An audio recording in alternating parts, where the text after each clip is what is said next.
영국의 대문호 프랜시스 베이컨이 옥스퍼드 대학을 다니던 시절에 종교학 시험을 치르게 됐는데, 그 문제가 가나의 혼인잔치에서 물이 변한 사건을 종교학적으로 해석하라 하는 문제였답니다. 학생들이 못다한 답안을 열심히 작성을 해나가고 종료 시간이 임박해서 하나 둘씩 빠져나가더니 거의 다 나갔는데, 이 베이컨은 두 눈을 감은 채 시작 시간부터 그 시간까지 미동도 하지 않고 앉아 있었답니다. 당연히 답안지는 백지 상태. 시험관이 와서 이제 시간이 다 돼 가는데 곧 내야 되는데 하면서 재촉을 하니까 드디어 펜을 들고 딱 한 문장을 답안지에 적습니다. 물이 주인을 만나니 얼굴이 붉어지다. 창조주 예수님을 만나니까 맹물이 달콤한 포도주로 변했다. 아주 함축적으로 한 문장으로 잘 나타낸 겁니다. 오늘은 요한복음 2장, 예수님의 첫 번째 사인 액트, 표적 이야기, 물이 변하여 포도주 되다라는 제목으로 말씀을 나누면서, 혹시 내 인생이 맹물 같아 뭐 이런 느낌이 있는 분들은 달콤한 포도주 맛이 나는, 향기로운 맛이 나는 그런 인생으로 바뀌어지시기를 바랍니다. 우선 먼저 예수님이 행하셨던 그 첫 번째 물이 포도주로 바뀌게 되는 그것을 가리켜서 성경은 표적이다, 사인 액트다, 그렇게 말씀하고 있습니다. 표적이란 말은 세메이온이라고 하는 헬라어인데, 기적과는 좀 다릅니다.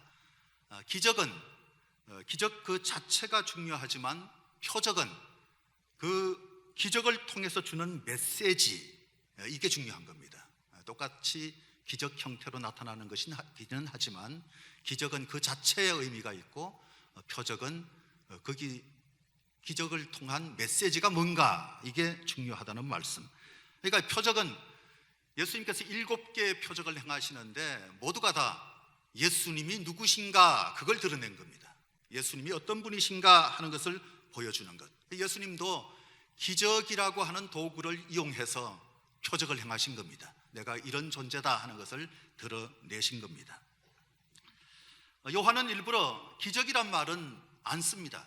쓰지 않았습니다. 그래서 요한은 예수님이 하신 일보다는 예수님이 누구신가 초점을 거기다 맞췄고 강조하고 있는 것도 바로 그겁니다. 이미 예수님이 도마에게 하신 말씀을 우리는 알고 있습니다. 20장 29절에 보면, 너는 나를 본고로 믿느냐, 보지 못하고 믿는 자들은 복되도다, 그렇게 말씀하셨죠. 기적 신앙에만 매몰되면 안 됩니다. 기적 그것만 계속 추구하면 우리 신앙이 잘못하면 반쪽짜리 인생, 반쪽짜리 믿음, 아니면 아예 맹물 신앙이 되고 맙니다.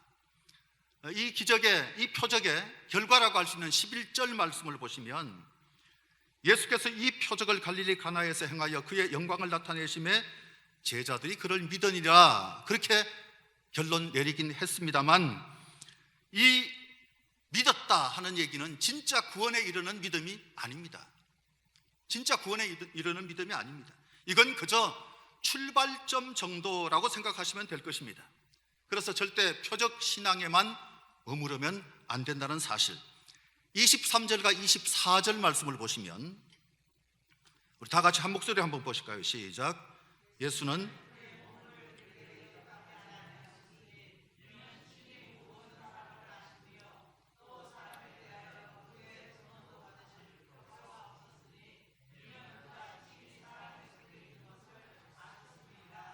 예수님이 그들에게 자신을 의탁하지 않았다. 그러면서 여기 안다라는 말이 2번 나오잖아요. 그 사람의 믿음의 수준이 어느 정도인지, 제자들의 믿음 수준을 예수님은 아셨기 때문에 자신을 그들에게 의탁하지 않았다, 그렇게 기록했습니다. 이 일은 사흘째 되던 날에 일어난 일이었다. 성경은 그렇게도 말하는데, 예수님이 빌립과 나다나엘을 부르셨던 날로부터 사흘째 되던 날에 이런 일이 일어났다, 그렇게 보시면 되겠습니다. 요단강 근처에서 있었던 일이었는데, 그 만남 이후에 북쪽으로 올라가서 갈릴리로 가셨던 것으로 보입니다. 지도를 보시면 가나는 예수님의 고향인 나사렛 바로 위쪽에 있는 곳이 바로 가나입니다. 주경학자 윌리엄 바클레이가 요한복음의 기록자인 사도 요한 자신의 결혼식이었을 가능성을 제기했습니다. 왜냐하면 그 현장에서 직접 보지 않고 이렇게 어떻게 섬세하게 자세하게 생동감 있게 표현할 수 있겠는가, 그러면서 근거를 제시했지만 저는 거기에 동의하지 않습니다. 왜냐하면 당시 팔레스틴의 결혼식은 신랑 집에서 치러졌는데 이 요한이 갈릴리 사람이기는 했지만 가나 사람이라고 하는 근거를 찾을 수가 없기 때문에 아마 그건 아닐 것 같다 하는 생각이 들고요. 오히려 우리가 지난번에 봤던 나다나엘 같은 경우가 가나 사람이었습니다.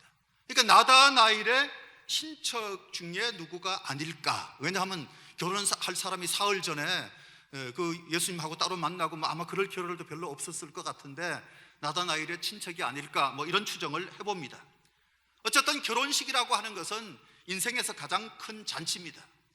원래 이 성경에 나오는 잔치 같은 경우는 정말 메시아 왕국에 있어서 하나님의 구원과 축복을 그림으로 표현하는 것으로 자주 사용이 됐습니다. 그런데 잔치 중에서도 결혼식이 최고의 잔치잖아요. 환갑잔치보다 결혼식이 낫지 않아요? 팔순잔치보다 오히려 결혼식이 낫지 않아요? 그러니까 잔치 중에 잔치는 바로 결혼식입니다. 그런데 그 당시 결혼식은 보통 일주일 이상을 치렀거든요. 하루 그냥 잠깐 한 20분 치르는 그게 아니라 이 결혼식이라고 하는 것이 가정의 축제고 마을의 축제였습니다. 온 동네의 축제가 된 거예요. 그런데 그 잔치집에 큰일이 난 겁니다. 축제의 흥이 다 깨지게 생겼습니다. 기쁨은커녕 오히려 엉망이 되고 당황하고 여기저기서 막 수군거리고 그리고 욕하는 그런 상황이 벌어지는, 포도주 떨어지는 사건이 일어난 겁니다. 성의 없는 준비가 부족해서 그랬을까요? 아니면 예수님을 불렀는데 제자들을 너무 많이 데리고 와서 그 제자들이 배고픈 차에 너무 왕창 마셔서 금방 너무 예상보다 빨리 바닥이 났다, 그런 생각을 할 수도 있겠지만 어쨌든 낭패를 당한 겁니다. 그때 예수의 어머니가 조용히 예수께 다가가서 저들에게 포도주가 없다, 그 얘기를 합니다. 유대인의 잔치에서 포도주는 생명 같은 것입니다. 그들은 양고기를 먹기 때문에 이 양고기를 먹을 때 반드시 포도주가 있어야 되는데 그 포도주가 떨어진 겁니다. 결혼식에 생명력이 고갈됐다, 그렇게 보시면 되겠습니다. 앙코 없는 찐빵, 또 고무줄 없는 반스, 김 빠진 콜라, 그런 격. 이건 양가의 결례고 양가의 수치, 비난을 명키 어려운 상황입니다. 심지어 그 당시는 고소당할 수도 있는 상황이라고 합니다. 고소당할 수도 있는 상황, 문제가 생긴 거죠. 그런데 바로 이게 인간의 실존입니다. 살다 보면 예상과 달리 일이 너무 커질 때도 있고 전혀 예상치 못했던 일을 우리는 당하면서 사는 인간의 실존, 우리의 현 주소입니다. 그 현장은 결핍이었습니다. 그 현장에 결핍이 생기니까 바로 욕구 불만이 생기고 따라오는 것이 불평이었고, 그리고 낭패당하면서 찾아오는 슬픔 속에 사람들이 빠지는 것. 잔치집이 오히려 슬픔의 집이 되고 마는 것. 이건 심각한 갈등의 원인. 사람들은 끊임없이 갈등하면서 살아갑니다. 반면에 잔치집이 어떤 집입니까? 잔치집은 결핍이 아니라 풍성입니다. 욕구 불만이 아니라 만족입니다. 이 잔치집은 불행이 아니고 기쁨입니다. 그게 잔치집의 특징입니다. 이게 바로 구원의 실제입니다. 그래서 잔치가 구원의 실제, 메시아 왕국의 구원과 축복을 나타내는 그림이라고 표현한 것입니다. 그 상황하고는 너무도 거리가 먼 심각한 일이 벌어지고 말았는데 예수님의 어머니가 이걸 남의 일로 여기지 않습니다. 그 어머니도 손님으로 초대를 받은 것이고 예수님도 손님으로 초대를 받았는데 내 일이 아니니까 나는 모른 채 하겠다, 이 상황 속에서 내가 뭘 할 수 있는가, 그런 생각을 하지 않고 자신의 문제처럼 그 문제를 예수님 앞으로 가져간 겁니다. 번지수를 잘 찾은 거죠. 단순한 상황 보고가 아닙니다. 비난도 수근거림도 아닙니다. 이건 예수님께 얘기하면 뭔가 해결책이 있지 않겠는가, 자기 아들에게 이 문제를 들고 갔다는 사실. 답도 모르면서 여기저기 헤매면 안 됩니다. 어느 학교에서 생각하는 사람 조각을 누가 만들었는가 하는 문제가 나왔는데, 답이 오기스트 로댕인데 옆 사람이 컨닝을 하는데 보니까 오뎅으로 보였어요. 그래서 오뎅이라고 썼어요. 그 옆에 있는 사람은 분명히 보니까 옆 사람의 답이 오뎅이거든요. 그래도 양심이 있어서 덴뿌라 그랬습니다.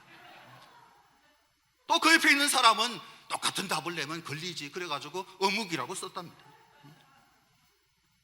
열심히 눈 돌리면 뭐 하겠습니까? 번지수를 제대로 찾아야 되는 거죠. 가톨릭에서는 오늘 이 본문을 보고 예수님께 직접 아뢰는 것이 결코 쉽지 않은데, 예수님께 직접 아뢰는 것이 어렵다 한다면 마리아에게 얘기하면 마리아의 청탁을 예수님이 거부할 수 없을 것이다. 그래서 마리아에게 기도하기 시작했습니다. 그래서 마리아가 그만 경배 대상이 되고 만 겁니다. 여기서 예수님의 어머니 그러면 당연히 우리가 마리아 이거 잘 알잖아요. 마리아를 잘 압니다. 그런데 놀라운 게요, 요한복음서 전체에서 21장에서 예수님의 어머니가 마리아라고 그 이름을 밝힌 것은 단 한 번도 나오지 않습니다. 단 한 번도 안 나와요. 십자가상에서 요한을 바라보시면서 내 어머니라 그렇게 말씀하시는 장면이 있잖아요. 그 장면을 그대로 읽어보면 19장 25절부터 27절에 예수의 십자가 곁에는 그 어머니와 이모와 글로바의 아내 마리아와 막달라 마리아가 섰는지라. 예수께서 자기의 어머니와 사랑하시는 제자가 곁에 서 있는 것을 보시고 자기 어머니께 말씀하시되 여자여 보소서 아들이니이다 하시고 또 그 제자에게 이르시되 보라 내 어머니라 하신대 그때부터 그 제자가 자기 집에 모십니다. 별의별 마리아는 다 나와도 예수님의 어머니 마리아는 없습니다. 사도 요한은 자신의 이름도 여기에서 전혀 밝히지 않습니다. 본문 4절에 여자여 나와 무슨 상관이 있나이까. 어머니가 포도주 떨어졌다 그러니까 여자여 나와 무슨 상관이 있나이까. 사실은 맞는 얘기예요. 남의 집 잔치니까 나하고 상관이 없다고 하는 말이 맞는 말씀이긴 하지만, 그러나 좀 퉁명스럽게 들릴 수 있죠. 좀 퉁명스럽게 들릴 수 있는 거 아닙니까? 이 여자여 구나이라고 하는 호칭 때문에 많은 문제가 생겼습니다. 좀 금방진 것 같은 그런 호칭이 아닌가 그런 생각을 할 수 있을지 몰라도, 당시 팔레스틴에서 중동 지역에서 어느 문화가 바로 이러했는데 이건 존칭어였습니다. 영어로는 그냥 dear woman 또는 ladies and gentlemen, 그럴 때 lady, 기부인 뭐 그런 뜻으로 번역할 수 있습니다만, 그보다 이것은 심지어 황후를 부를 때 사용했던 말이 바로 이 말입니다. 그러니까 예수님이 어머니를 비하하거나 뭐 어머니를 무시하거나 전혀 그게 아닙니다. 그냥 무조건 퉁명스러운 것이 아니라 극존칭을 사용한 것으로 보시면 됩니다. 예수님이 이렇게 말씀하시는 것은 이제는 내가 어머니의 아들로서 살지 않고 하나님의 종으로 살겠습니다, 그런 뜻을 담고 있는 것으로 보여집니다. 나를 어머니의 아들로 컨트롤하지 마세요, 그런 의미로 나하고 아무 상관이 없습니다 라고 대답을 한 겁니다. 우리는 그보다 요한이 마리아의 이름을 거론하지 않고 여자라고 부르는데 좀 주목할 필요가 있습니다. 요한이 기록한 계시록 거기에도 여자가 등장하는데 예수님을 뜻하는 아이를 낳은 여자 그렇게 불리거든요. 요한계시록 12장 1절 말씀에 보니까 여자가 아들을 낳으니, 5절 말씀에서 이는 장차 철장으로 만국을 다스릴 남자라. 이 여자는 또한 사탄으로 상징되는 용에게 박해받아서 광야로 피신했다. 계시록 12장 13절 14절에 보면 나오는데, 이걸 종합해 보면 이 여자는 교회를 상징합니다. 교회를 상징하는 거예요. 포도주가 떨어진 위기에서 예수님께 간청하는 자가 마리아로 상징되는 교회여야 한다는 것입니다. 어떤 문제가 있으면 우리 교회가 그걸 예수님께 가져가야죠. 교회가 문제가 터졌는데 법정으로 가면 안 되잖아요. 그렇죠? 그런 교회가 없으면 좋겠는데 그런 교회들도 있잖아요. 그걸 법정으로 가져가는 게 아니잖아요. 주님께 가져가야 되는 것, 예수님께 간청하는 것이 교회가 기본적으로 해야 할 일입니다.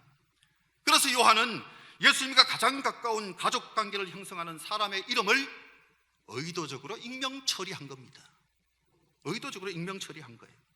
신비의 관계를 통해서 교회를 끌어들이고 있는 요한의 의도가 보인다는 말씀입니다.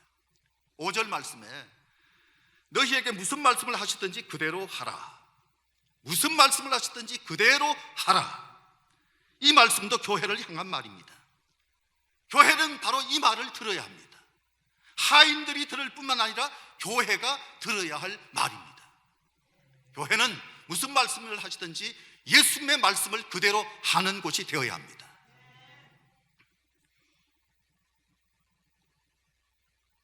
어머니의 말에 예수님은 여자여 나와 무슨 상관이 있나이까 내 때가 아직 이르지 아니하였나이다. 4절에 그렇게 말씀하고 있죠. 포도주 떨어진 건 나하고 상관이 없고 하나님의 때가 있는데 지금은 기적 행하면서 하나님의 영광을 드러낼 때가 아닙니다. 그런 뜻이죠. 그런데 결국 기적 행하시잖아요. 결국은 기적 행하시죠. 이게 중요한 포인트가 있습니다. 하나님에게 분명히 계획이 있고 하나님의 때가 있습니다. 그런데 우리는 모르잖아요. 우리는 그 때가 언제인지 알 수가 없습니다. 이 어머니들 같은 경우도 언제부터 예수님이 새 시대에 맞는 일을 하실까 이걸 전혀 사실 알지 못하죠. 그냥 지른 거죠. 그냥 지른 것. 그냥 질러본 거 아니겠어요? 그러니까 어머니의 간구가 하나님의 때를 앞당긴 겁니다. 하나님의 때를 당기는 거예요. 우리가 기도해야 할 이유가 바로 거기에 있습니다. 그냥 우리가 가만히 있어도 하나님의 뜻은 이루어집니다. 그렇죠? 가만히 있어도 하나님은 뜻대로 하실 거예요. 그런데 우리가 기도하면, 우리가 좌충우돌하면 그 상황 속에서 하나님의 뜻이 바로 이거였구나 하는 것을 더 잘 알게 되고요, 하나님의 때가 좀 달라질 수도 있다는 사실, 결코 경솔한 행동이 아닙니다. 잘못된 행동이 아닙니다. 진정한 믿음입니다. 둘째, 새 시대가 도래하다. 6절 말씀에 보면 마침 거기에 유대인의 정결의식을 따라 두세 통 드는 돌 항아리 6이 놓여 있었다. 정결의식, 음식 먹기 위해서 미리 가서 손 씻는 겁니다. 미리 손을 씻는 거, 이거 반드시 해야 되거든요. 두세 통이 바로 한 항아리에 들어간다, 한 돌 항아리에 들어간다, 그렇게 얘기했는데 한 항아리가 18 내지 24갤런, 한 항아리가, 이게 6개니까 20씩 잡아가지고 120갤런 정도 된다, 그렇게 보실 수가 있죠. 1갤런이 3.8리터입니다. 그러면 120갤런, 그러면 대략 한 500리터 정도. 포도주 한 병이 750ml라고 한다면 대략 600병 정도가 물이 포도주로 바뀌었다는 겁니다. 감이 안 오신가 본데 이게 많은 거예요. 많은 거예요. 오늘날처럼 뭐 하객들이 수도 없이 많이 오는 것도 아니고 말이죠. 동네라 그래봐야 다 조그만 한 동네들인데 이 포도주를 660병이나 그렇게 다 떨어졌었는데 갑자기 더 딱, 그것도 하나님의 작품이니까 얼마나 맛있겠어요. 그런 맛있는 포도주를 만들어 주셨다는 것입니다. 돌 항아리 가득 찬 물이 다 포도주로 바뀌는 역사가 일어난 겁니다. 어떤 사람들은 그 돌 항아리 전체를 얘기하는 게 아니고 떠다준 물이 포도주로 바뀐 거다, 그렇게 해석하는 사람들이 있는데 제가 볼 때는 쪼다예요. 뭔 성경을 그렇게 쪼다같이 해석을 합니까? 7절 말씀에서 항아리에 물을 채우라 하시니 아기까지 채웠다. 예수님은 채우라고 하셨고 하인들은 아기까지 채웠다. 그대로 순종했다는 겁니다. 그 결과가 많은 포도주를 얻게 된 것입니다. 어떤 사람이 공항 세관을 통과하는데 트렁크 열어주십시오 해서 열었더니 물병이 꽉 차 있습니다. 이게 뭡니까? 그랬더니 성지 갔다가 성수를 구해 왔습니다. 세관이 열어가지고 맛을 봤더니 술이에요. 이 사람이 이거 물이 아니고 술 아닙니까? 그랬더니 또 한 번 기적이 일어났군요. 물이 포도주로 바뀌는 것, 예수님이 영웅 되신 것이고 문제가 축복이 된 것입니다. 문제 좋아할 사람이 누가 있겠습니까? 그러나 문제가 있고 없고가 문제가 아니라 잘 푸는 게 중요한 거예요. 잘 풀면 문제가 하나님의 영광 나타내는 산파가 될 수 있다는 사실, 또 적당히 채웠다면 적은 양의 포도주 얻을 수밖에 없었을 것이고, 또 거기다 뭔가 다른 것을 첨가시키지 않았나라고 하는 오해가 따를 수도 있는데 아구까지 꽉 채웠습니다. 기적은 하나님이 행하시지만 기적의 크기는 인간의 순종이 결정할 수 있습니다. 그렇죠? 인간의 순종이 결정할 수 있어요. 구약 엘리야 때도 그랬잖아요. 제사 내라고는 기름 한 병밖에 남지 않은 가난한 과부 여인에게 이 엘리야가 명령 내리는 것 좀 보세요. 열왕기하 4장 3절 4절에 보니까 너는 밖에 나가서 모든 이웃에게 그릇을 빌리라. 빈 그릇을 빌리되 조금 빌리지 말고, 그리고 모든 그릇에 기름을 부어.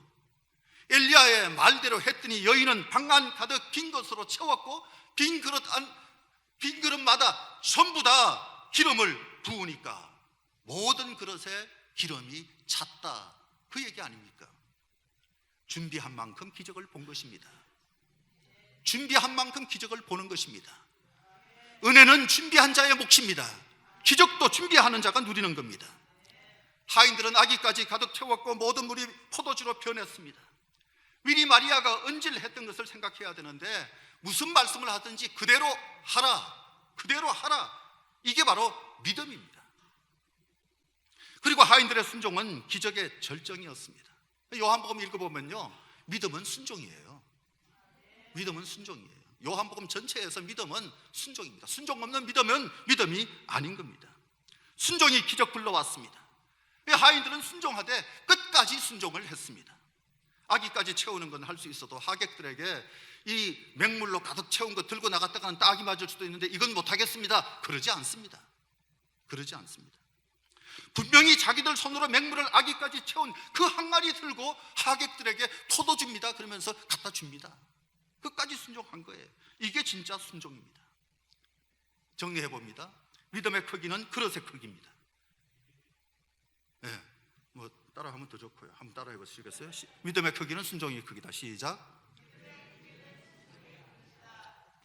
그러니까 따라하신 분은 막 말씀을 지금 집중해 있는 거예요. 빠져 있는 거예요. 그리고 막 따라하고 싶은 마음이 생긴 거예요. 어떤 분은 따라하자 그러는데도 안 하거든요. 마스크 막아놨기 때문에 누가 보지도 않고 얼마나 좋습니까? 안 따라해도 표 안 나니까 안 하거든요. 하는 거는 잘 듣고 있는 거거든요. 돌 항아리도 그 안에 담긴 물도 전부 유대교를 상징합니다. 청결용이라는 말과 6이라는 숫자가 이를 잘 보여주는데 완전수인 7보다 하나가 모자란 인간의 숫자. 유대교가 종교를 대표하기는 하는데 무미건조하다는 거예요. 맹물 같다는 거예요. 포도주 떨어진 파장난 잔치집 같다는 거예요. 포도주가 주는 종교가 주는 어떤 구원의 힘, 그리고 기쁨, 이건 전혀 없는 죽은 종교. 유대교가 바로 그런 종교라는 사실을 예수님이 지적을 하신 것이기도 합니다. 이 모습은 2장 후반부에 보여주는 성전의 모습하고 똑같습니다. 성전은 만민이 기도하는 집이어야 하는데 장사치들의 소굴이 되었다, 그렇게 말하잖아요. 또 3장을 보시면 유대교의 한계가 잘 드러나는데 니고데모를 통해서 드러나죠. 똑똑한 사람입니다. 유대교의 선생입니다. 사내들인 공회의 의원입니다. 그러나 하나님 나라에 어떻게 들어가야 되는지 알지 못하잖아요. 예수님과 대화하고 난 다음에도 확신이 없잖아요. 전혀 확신이 없습니다. 4장에 혼합 종교인 사마리아 종교의 실패도 잘 보여주고 있습니다. 사마리아 여인 같은 경우 정오에 사람들의 눈을 피해서 우물가로 물 떠러 나갔던 여인입니다. 다시 말하면 열심히 종교 생활은 하지만 그 종교 생활 속에서 어떤 영향력도 받지 못합니다. 남모르는 아픔 가지고 있는데 누구도 도와주지 않습니다. 그게 바로 사마리아 여인의 모습이었습니다. 반면에 예수 그리스도를 통해서 시작된 기독교는 잔치의 종교입니다. 살아있습니다. 기쁨이 있습니다. 연회장이 신랑을 불러서 사람마다 먼저 좋은 포도주를 내고 취한 후에 낮은 것을 내거늘 그대는 지금까지 좋은 포도주를 두었도다. 신랑에게 극찬합니다. 난리 났습니다. 하나님이 만들었으니까 뭐 얼마나 맛있겠는지 짐작해 보십시오. 품질 좋죠. 맛도 좋죠. 잔치의 기쁨이 살아나고 사람들은 막 흥이 나기 시작합니다. 다시 사람들이 무슨 일이고, 이게 무슨 일이고. 그런데 성경은 물도온 하인들은 알더라. 물도온 하인들은 알더라. 이게 기독교입니다. 이게 기독교예요. 예수님의 생애 동안 제자들 금식하지 않았습니다. 이것 때문에 막 비난받을 때 예수님 하신 말씀을 보십시오. 마가복음 2장 19절에 혼인집 손님들이 신랑과 함께 있을 때는 금식할 수 있느냐? 신랑과 함께 있을 동안에는 금식할 수 없느니라. 잔치가 벌어지는데 무슨 금식하고 있냐, 그 얘기잖아요. 예수님은 영웅이십니다. 그 영웅이 교회와 함께 하십니다. 과거에 어떤 분이 저보고 목사님 저는 교회 좋아요, 좋은데 밥 먹는 게 너무 싫어요. 밥 먹는 게. 자기 달란트는 피아노 잘 치는 겁니다. 피아노가 교수입니다.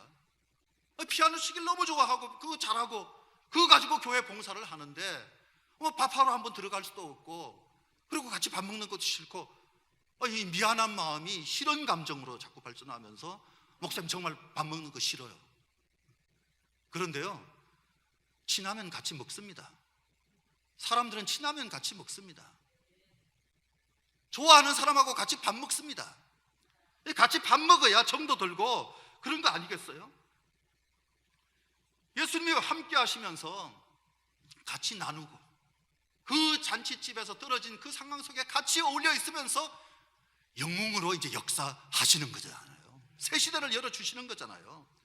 우리는 영원한 잔치로 초대받은 사람들입니다. 잔치집에 오는 마음이었어야지 오늘 교회 오면서 초상집 오는 마음으로 온 사람이 있습니까? 타종교를 비하하는 것 같아 좀 미안하긴 하지만 불교는 초상집 같습니다. 유교는 제사집 같습니다. 기독교는 잔치집입니다. 그런 특징이 분명히 있어요. 좀 기분 나빠도 사실인 걸 어떻게 해요? 그 느낌이 있는 게 사실인데. 우리는 장례식에 가서도 노래하잖아요. 죽음 너머의 부활의 세계를 바라보는 것 때문에 두려움이 없고 그래서 노래할 수 있는 거거든요.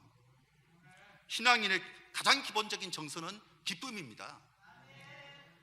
예수 믿는 순간 재물이나 명예나 권세가 바로 따라오는 건 아니지만 즉각 주어지는 것이 바로 기쁨입니다. 예배를 마치고 나가는 우리 표정이 지옥에서 출장 나온 사람 표정 아니길 바랍니다. 우리 표정에 이 주체할 수 없는 기쁨이 가득하다 하는 것을 보여주는 그런 표정으로 교회 밖을 나갈 수 있어야 합니다. 설교의 대가인 루돌프 보렌이라고 하는 사람이 설교의 제일 목표는 기쁨이다 그랬습니다. 설교 시간에 맨날 두드러 맞기나 하고 그러면 설교 듣는 맛이 나겠습니까? 밥 먹는 시간인데, 영적인 밥을 먹는 시간인데, 목사님이 그냥 차분하게 조용히 그냥 웃기지도 말고 그냥 거룩하게 하시지, 좀 오버하신다 그런 생각 드는 분 혹시 있을지 몰라도 먹을 때는 즐겁게 먹어야 합니다. 영적 양식도 즐겁게 먹어야죠. 그래서 저는 설교에도 흥이 있어야 된다고 생각합니다. 전하는 자나 듣는 자나 잔치에서 흥이 난 것처럼 좀 떠들썩한 것이 예배 분위기여야지 무슨 절간처럼 그렇게 예배 드리면 되겠습니까? 우리 개개인이 예배 드리는 모습도 마찬가지여야 합니다. 성만찬도 구원의 잔치입니다. 구원의 잔치예요. 예수님의 대속을 상징하는 포도주, 떡, 그것 바뀌어가면서 분위기가 사실은 좀 가라앉았습니다. 그것 하면서 분위기가 가라앉은 거예요. 중세의 성만찬은 마치 예수 그리스도의 골고다 십자가를 재현하는 것처럼 그렇게 좀 침통한 의식이었습니다. 근데 그거 아닙니다. 성만찬은 장차 하늘나라에서 나눌 메시아 잔치의 재현입니다. 메시아 잔치의 재현입니다. 먹을 때 기분 좋아야 되잖아요. 성만찬 시간에도 기분이 좋아야죠. 그죠? 기분이 좋아야죠. 행복해야죠.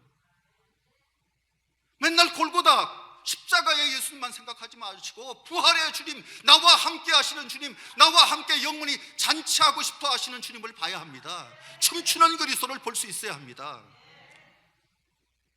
마지막으로 흥이 살아야 할 교회. 잔치집에서 포도주가 떨어진 모습이 당시 맥 빠진 유대교의 모습이라고 말씀드렸습니다. 그런데 요한이 요한복음서를 쓸 때 예수님이 승천하신 지 한 60년이 지났거든요. 그러니까 AD 한 90년 정도가 되니까 기독교도 기쁨을 잃어버리고 말았어요.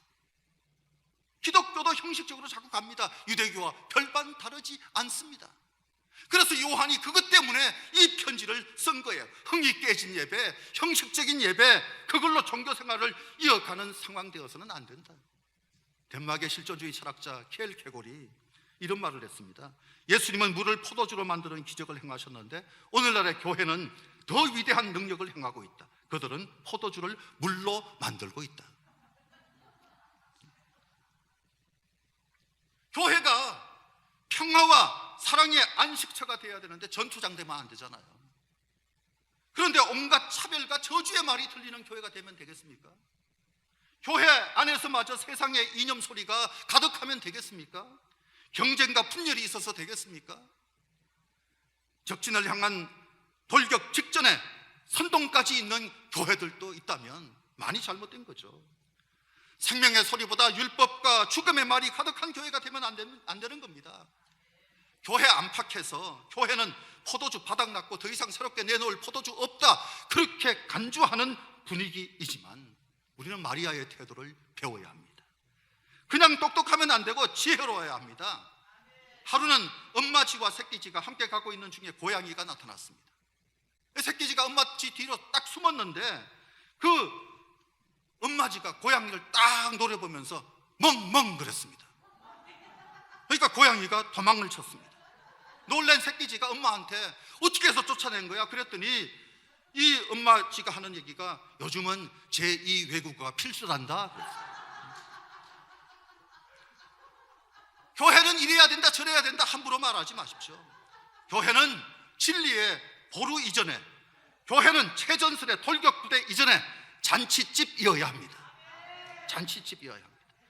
화약 연기 풍기는 것이 아니라 영국 예수님과 함께 맛있는 포도주 맛을 즐기면서 그렇게 포도주 향내가 가득한 것이 교회 되어야 합니다. 기쁨 없는 종교는 종교 아닙니다. 예수께서 행하신 첫 번째 이적을 가나 혼인 잔치집에서 행하신 이유를 생각하십시오. 다른 곳에서 행하지 않고 먼저 잔치집에서 이 일을 행하신 것에 의미가 있다고 생각합니다.